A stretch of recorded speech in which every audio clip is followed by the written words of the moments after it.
Ария Лауреты, поющая отцу о своей любви к Рунуччи, в исполнении Любови Барахоевой произвела настоящий фурор на итальянской сцене. Певица прошла в полуфинал 22-го международного конкурса оперных певцов «Спацио Музыка». Однако языковой барьер и волнение все же сказалось. В финал любовь не прошла, но итальянские критики пригласили певицу на стажировку в Римский музыкальный театр. Для нее это самая настоящая победа, ведь артистке дали шанс отшлифовать свой талант и дорасти до уровня мировых именитых исполнителей.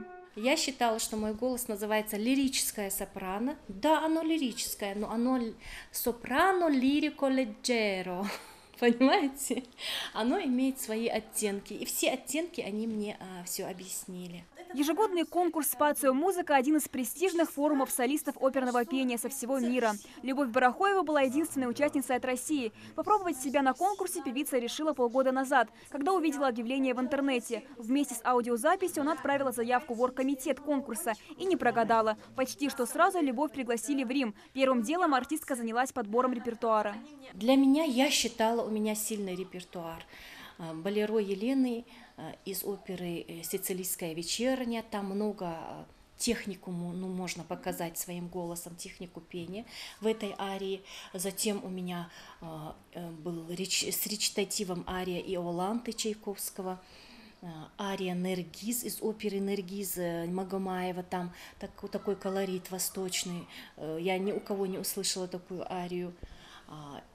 Арию Лауреты из оперы Джанни Скики и вальс Мюзетты из оперы «Богема». Это Пуччини и Верди, и Чайковский.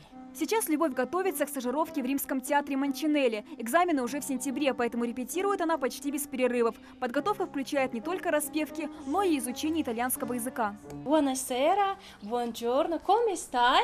Как дела? О, бене, va bene, grazie, molto grazie.